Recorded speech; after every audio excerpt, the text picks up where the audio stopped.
बहुत समय पहले हरे भरे पहाड़ों के बीच बसे छोटे से गांव में एक गरीब किसान रामू अपनी पत्नी सीता और 2 बच्चों के साथ रहता था। रामू मेहनती और ईमानदार था, लेकिन उसकी किस्मत हमेशा उसका साथ नहीं देती थी। उसके पास एक छोटा सा खेत था जो बंजर हो गया था। हर साल वह कड़ी मेहनत करता, लेकिन फसल इतनी खराब होती कि उसके परिवार का पेट भी मुश्किल से भर पाता।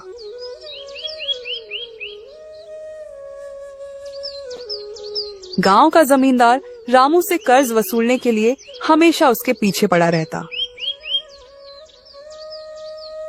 रामू अक्सर सोचता, क्या मेरी मेहनत कभी रंग लाएगी? रामू का खेत सूखा पड़ा था। उसने अपने बैल को हल में जोता और कड़ी मेहनत से खेत जोतना शुरू किया। लेकिन मिट्टी इतनी कठोर थी कि बैल और रामू दोनों थककर बैठ गए।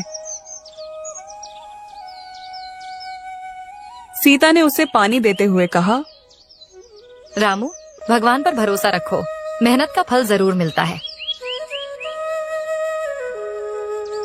रामू ने कहा, सीता, मुझे पता नहीं कैसे, लेकिन मैं हमारे बच्चों के लिए अच्छा जीवन जरूर दूंगा। उस रात पूरा परिवार भूखे पेट सो गया। अगले दिन रामू अपने खेत में बैठा परेशान था।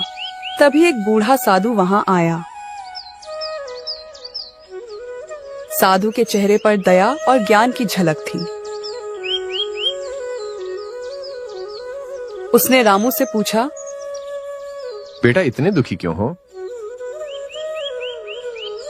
रामू ने अपनी परेशानियां साधु को बताईं। साधु ने मुस्कुराते हुए कहा, तुम्हारे खेत के नीचे एक खजाना छिपा है। अगर तुम पूरी मेहनत और ईमानदारी से इस खेत की खुदाई करोगे तो तुम्हें यह खजाना मिल जाएगा। रामू ने यह सुनकर चौंकते हुए पूछा, खजाना? क्या यह सच है? साधु ने कहा, हाँ, लेकिन याद रखना, यह खजाना तभी मिलेगा जब तुम धैर्य और कड़ी मेहनत से इसे खोजोगे। रामू ने अगले ही दिन से खुदाई शुरू कर दी। उसकी पत्नी और बच्चे भी उसकी मदद करने लगे। वे सुबह से शाम तक खेत खोदते रहे। मिट्टी के ढेर के नीचे कोई खजाना नहीं मिला। बच्चों ने थक कर कहा, पिताजी, खजाना शायद सपना था, हमें कुछ नहीं मिलेगा। लेकिन रामू ने उन्हें समझाया, बेटा, मेहनत कभी व्यर्थ नहीं जाती। हो सकता है यह खुदाई हमारे खेत को बेहतर बना दे। रामू ने खेत में गोबर खाद डाली, झाड़ियां हटाई और खेत को साफ कर दिया। खुदाई और देखभाल के कुछ ही हफ्तों में रामू का खेत उपजाऊ हो गया। मिट्टी नरम और तैयार दिखने लगी।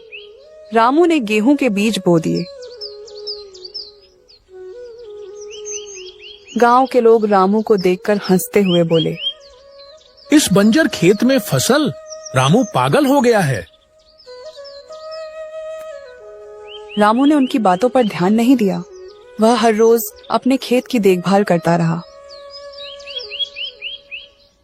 कुछ महीनों बाद खेत में लहलहाती हुई गेहूं की फसल उग आई। रामू और उसका परिवार खुशी से झूम उठे। रामू की सफलता देखकर जमींदार को जलन हुई। उसने सोचा, अगर रामू गरीब किसान होकर इतना अच्छा कर सकता है तो वह मेरी जमीन के लिए खतरा बन सकता है।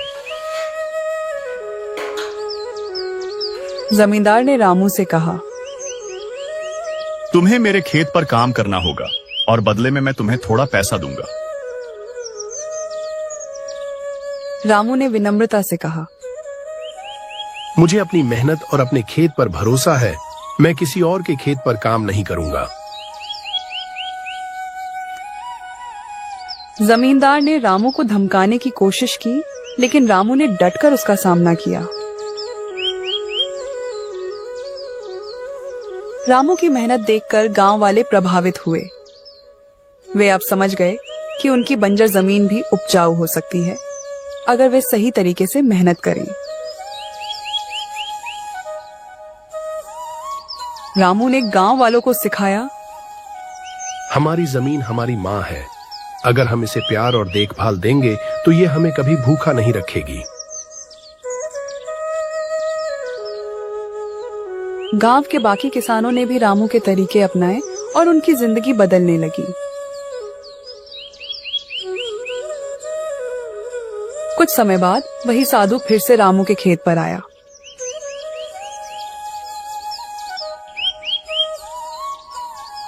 उसने कहा, बेटा, तुम्हारी मेहनत और ईमानदारी ने तुम्हारे लिए असली खजाना तैयार कर दिया। यह हरा भरा खेत ही तुम्हारा खजाना है। रामू ने साधु के चरण छूते हुए कहा, धन्यवाद बाबा, आपने मुझे सिखाया कि मेहनत ही सबसे बड़ा खजाना है।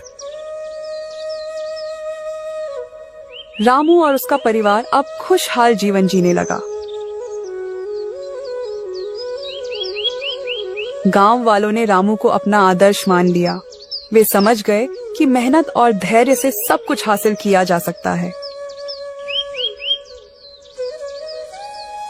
यह कहानी सिखाती है कि ईमानदारी और मेहनत कभी व्यर्थ नहीं जाती। जो अपनी कोशिशों में विश्वास रखता है, उसे सफलता जरूर मिलती है।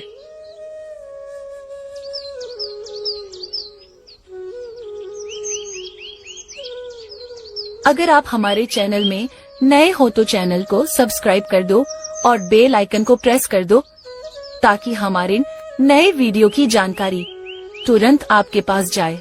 धन्यवाद।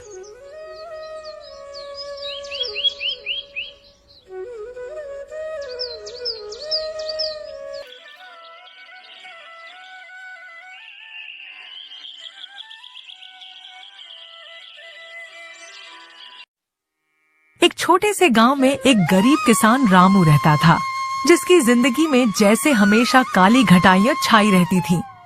किस्मत उसकी सबसे बड़ी दुश्मन बन चुकी थी। रामू के पास बस एक छोटी सी झोपड़ी और थोड़ी सी जमीन थी, जिसमें साल भर मेहनत करने के बाद भी मुश्किल से गुजर बसर हो पाती थी। हर बार फसल तैयार होने के पहले ही कभी सूखा तो कभी बेमौसम बरसात उसकी सारी मेहनत पर पानी फेर देती। ये देखते हुए रामू का दिल टूट सा जाता। वह सोचता, क्यों मेरे साथ ही ऐसा होता है? उसकी आंखों में उदासी के बादल गहराने लगते। रामू की जिंदगी केवल मेहनत, मजदूरी और संघर्ष में ही बीत रही थी। उसकी पत्नी सीता उसकी ताकत थी, जो हमेशा उसे हिम्मत देती थी, लेकिन उसकी उदास आंखों में छिपी तकलीफें रामू को अंदर तक झकझोर देती थीं। उनका बेटा गोपाल भी किसी तरह मजदूरी में हाथ बटाता था। तीनों किसी तरह अपना पेट पालते, लेकिन उनके दिल में छिपी इच्छाएं हमेशा अधूरी ही रह जाती। रामू हर रोज भगवान से अपने दुखों का अंत करने की प्रार्थना करता। उसकी आंखों में उम्मीद की हल्की सी चमक होती, लेकिन किस्मत जैसे उस पर हंस पड़ती। उसकी उम्मीदें हर रोज टूटती चली जाती। एक दिन गांव के सरपंच ने खबर सुनाई कि राजा ने गांव के गरीब लोगों की मदद का आदेश दिया है। सरपंच ने सभी को राजमहल में जाकर अपनी समस्याएं बताने के लिए कहा। रामू की धड़कनें बढ़ गईं और उसके दिल में थोड़ी सी आशा की किरण चमकी। उसने सोचा, शायद भगवान ने मेरी सुन ली है। अब राजा से मदद मिलेगी तो मेरी जिंदगी बदल जाएगी। अगले दिन रामू की आंखों में उत्साह और दिल में एक नई उम्मीद थी। वह राजमहल की ओर चला, लेकिन उसके मन में सवाल उठ रहे थे कि राजा सच में उसकी मदद करेंगे या नहीं। वहाँ उसने देखा कि बहुत से लोग अपनी फरियाद लेकर आए थे। जब उसकी बारी आई तो वह कांपती आवाज में राजा से बोला, महाराज, मेरी हालत बहुत खराब है। मेरे पास कुछ नहीं है, फसल ठीक से नहीं होती, बारिश का कोई भरोसा नहीं रहता। कृपया मेरी मदद कीजिए। उसकी आंखों में आंसू छलक आए। राजा ने उसकी बातें ध्यान से सुनी और गहरी सोच में पड़ गए। कुछ देर बाद उन्होंने कहा, रामू, मैं तुम्हारी मदद जरूर करना चाहता हूँ, लेकिन तुम्हें एक छोटा सा काम करना होगा। रामू के दिल में थोड़ी दुविधा और उत्सुकता जागी। उसने पलकें उठाकर पूछा, महाराज, क्या करना होगा? राजा ने मुस्कुराते हुए कहा, तुम्हें इस गांव के सबसे खुश व्यक्ति को ढूंढकर मेरे पास लाना होगा, लेकिन ध्यान रहे कि वह व्यक्ति सिर्फ खुश ही नहीं बल्कि अपने जीवन से पूरी तरह संतुष्ट भी होना चाहिए। रामू ने सोचा कि यह तो आसान काम होगा। वह खुशी खुशी गांव लौट आया, लेकिन उसके मन में इस चुनौती को लेकर थोड़ी बेचैनी भी थी। रामू सबसे पहले अपने दोस्त श्याम के पास गया, जो गांव का सबसे अमीर आदमी था। श्याम के पास कई खेत खलिहान और नौकर चाकर थे। रामू ने सोचा, श्याम के पास सब कुछ है तो वह जरूर खुश और संतुष्ट होगा। रामू ने श्याम से पूछा, तो बहुत खुश और संतुष्ट होगा ना? श्याम ने गहरी सांस लेते हुए जवाब दिया, अरे नहीं रामू, मेरे पास जो है वो मुझे काफी नहीं लगता। मैं और अमीर बनना चाहता हूँ और बड़े घर में रहना चाहता हूँ। श्याम की आंखों में लोभ की झलक थी। रामू को समझ में आ गया कि श्याम वास्तव में संतुष्ट नहीं है। वह थोड़ा निराश होकर आगे बढ़ गया। उसका दिल बैठ सा गया था, लेकिन उसने हार नहीं मानी।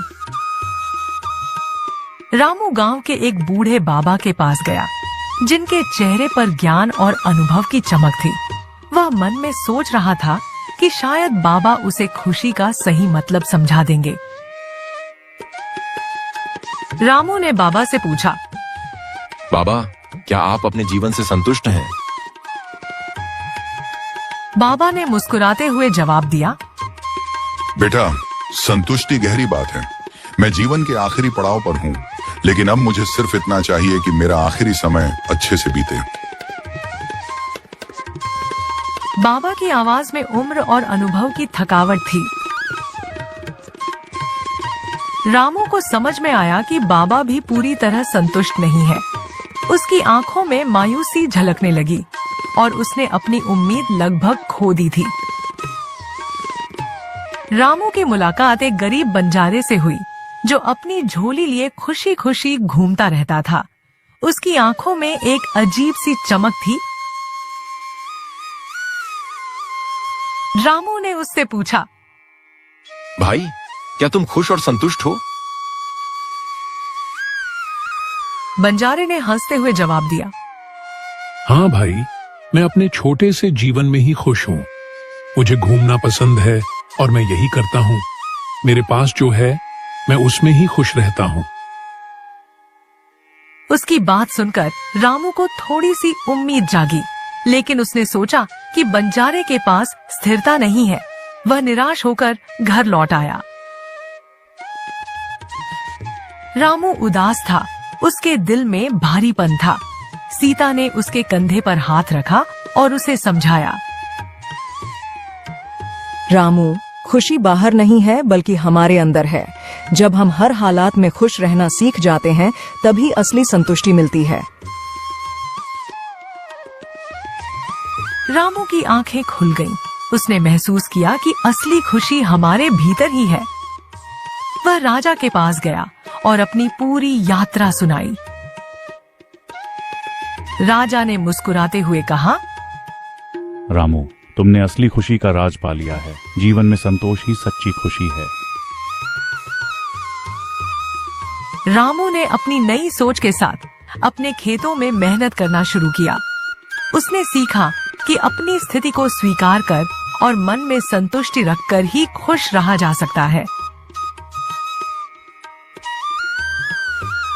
धीरे धीरे उसकी मेहनत रंग लाने लगी, उसकी फसलें अच्छी होने लगी और उसकी जिंदगी में खुशियां लौट आईं। रामू समझ गया कि सच्ची खुशी और संतोष बाहरी चीजों में नहीं बल्कि मन की संतुष्टि में छिपी है।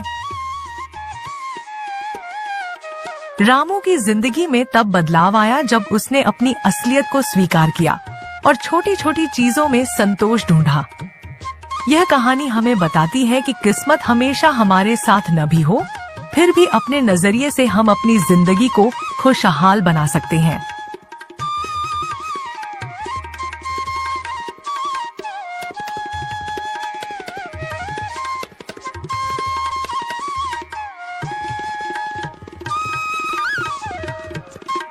को ये कहानी पसंद आई हो तो वीडियो को लाइक, कमेंट, शेयर करें और ऐसी ही मजेदार कहानियां देखने के लिए सब्सक्राइब करें और चैनल से जुड़े रहें।